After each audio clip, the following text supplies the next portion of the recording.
बोलो कृष्ण कन्हैया लाल की, भागवत भगवान की। सुखदेव जी कहते हैं कि परीक्षित, श्री कृष्ण को आज ब्रजमंडल छोड़े पूरे 100 वर्ष हो गए। 100 वर्ष हो गए ब्रजमंडल छोड़े।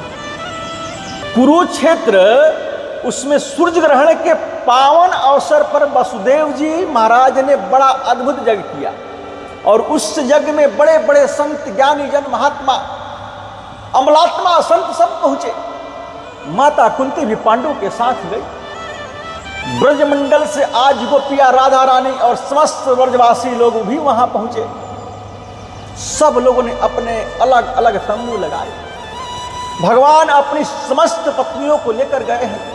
मैया जसोदा और नंद जी भी आए हैं। मैया जसोदा को तो पता चला कि द्वारिका नाथ भी वहां आए हैं। अपने लाला से मिलने की जो उनकी भूख थी, अपने लाला से मिलने की जो ललायत थी, वही मैया तो बड़ी विक्षिप्त सी हो रही है। सबसे एक ही प्रश्न करती हैं कि मेरा कन्हैया कहाँ है, मेरा गोविंद कहाँ है। जिस कक्ष तंबू में द्वारिकाधीश शयन कर रहे थे ना, उस कक्ष के किनारे से मैया कहती हुई निकली कि मेरो लाला कहाँ है, कन्हैया कहाँ है। ये सुनते ही गोविंद की आंखें खुल गई और कन्हैया हड़बड़ाकर अपने कक्ष से बाहर निकले। ये नाम तो सिवाय यशोदा मैया के इतनी मीठी वाणी में और कोई नहीं कह सकता। दौड़े दौड़े द्वारिका नाथ कृष्ण बाहर निकले। मैया यशोदा के चरणों में गिर पड़े। मैया ने लाला को तुरंत उठाकर अपने आंखों से भर लिया और ढेर सारा प्यार किया। मैया यशोदा आज लाला को निहार कर कृतार्थ हो रही है। गोविंद को देख देख कर धन्य हो रही है माता। कन्हैया की समस्त बहुओं को मैया ने आशीर्वाद दिया। लाला के नाती बेटा सबसे मिली, प्रद्युम्न, अनिरुद्ध, शाम सबसे मिली और बहुत आशीर्वाद लेकर वहां 5 दिन वास किया। आचार्य सुखदेव जी कहते हैं कि कृष्ण पत्नियां जब द्रौपदी से मिली तो द्रौपदी ने जो जो प्रश्न किए, माताएं जहां निश्चिंत होकर बैठती हैं तो वहां तो सत्संग शुरू हो जाता है। वो भी ऊंचे स्तर का सत्संग हो रहा है। रुक्मिणी जी और समस्त रानियां सब द्रौपदी से मिली तो मालूम है क्या सत्संग हुआ। द्रौपदी ने कृष्ण पत्नियों से पूछा कि बताओ तुम्हारा विवाह कैसे हुआ। अब तो एक एक पत्नी ने विवाह का वर्णन किया। मेरे विवाह में इतने झगड़े हुए, मेरे विवाह में इतनी सेना आई, सब वर्णन किया। लेकिन वहीं कृष्ण पत्नियां कन्हैया से बोली कि सुन, कि हमने सुना है कि राधा रानी आई है, गोपियां आई हैं, हमारा दर्शन करने का मन है। गोपाल बोले जरूर का जाओ, जरूर जाओ, लेकिन खाली हाथ मत जाना। कृष्ण की पत्नियां ने सुंदर स्वर्ण लोटे, सुंदर स्वर्ण लोटा में दूध भरकर हाथ में ले लिया। राधा रानी का जो सौंदर्य है वो बनावटी नहीं है। सौंदर्य 2 प्रकार का होता है। एक होता है तेजस्विता का सौंदर्य, भजन की सुंदरता, ज्ञान की सुंदरता। एक होता है बादाम रोगन की सुंदरता। किशोरी श्री राधा जी का विग्रह में कोई सजावटी नहीं है, कोई बनावटी नहीं है।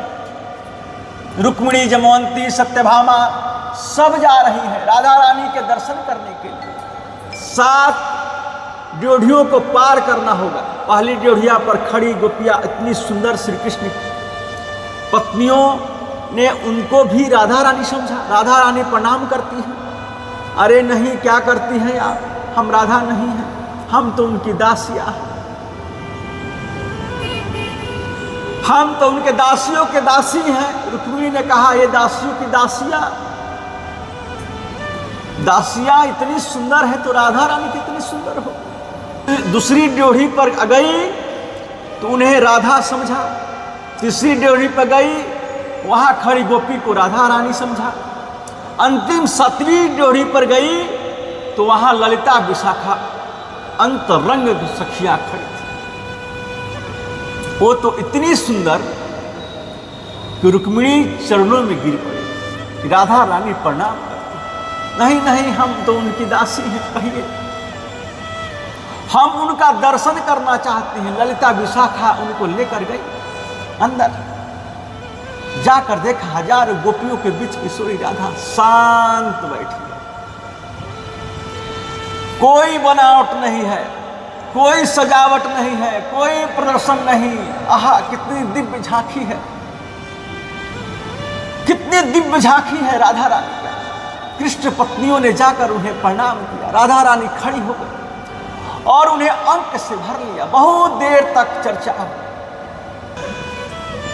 सुखदेव जी महाराज कहते हैं कि ना वहां कोई भी विवाह की चर्चा, न परिवार की चर्चा, न गृहस्थी की चर्चा, केवल एक ही चर्चा।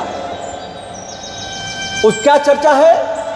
भजन ध्यान होता है कि नहीं, गोपाल का स्मरण करती हो कि नहीं। कृष्ण पत्नियां बोली कि आपका आशीर्वाद मिलेगा तो ये सब भी प्राप्त हो जाएगा। आपके लिए दूध लाई थी, आप ले लीजिए तो बड़ी कृपा हो। राधा रानी के नेत्रों सजल हो गए और कृष्ण पत्नियां से बोली कि जिस दिन से प्राण वल्लभ श्री कृष्ण ब्रजमंडल को छोड़कर आए हैं, मैंने उस दिन से दूध का स्पर्श भी नहीं किया। पीना तो दूर की बात है।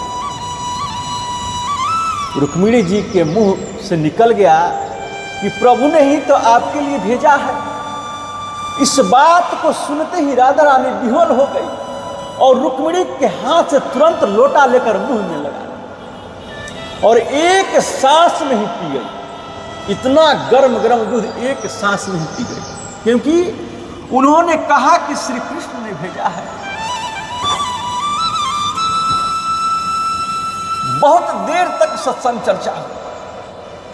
वहां से कृष्ण पत्नियां लौटकर कृष्ण के पास पहुंची और कृष्ण के चरणों की ओर देखा तो कन्हैया के चरणों में छाले पड़े हैं।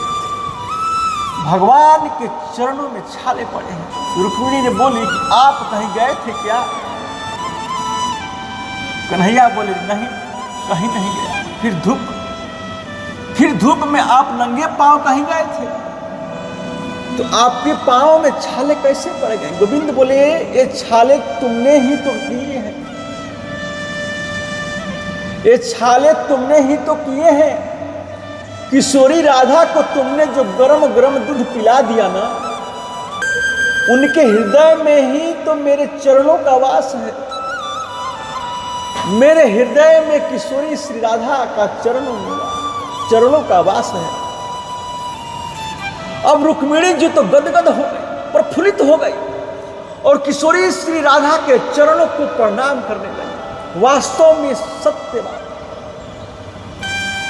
राधा कृष्ण शब्द रूपम वै श्री राधा कृष्ण स्वरूपिणा। स्वरूपिणम, राधा ही श्री कृष्ण है, कृष्ण ही राधा है। नाम दो है लेकिन चीज एक ही है, कोई अंतर नहीं है। कृष्ण पत्नियों को आज एक ज्ञात हुआ, उनके मन का अभिमान दूर हो गया। त्याग को देखना है तो किशोरी जी के चरित्र को देखो, वैराग्य देखना है तो गोपियों के चरित्र को देखो।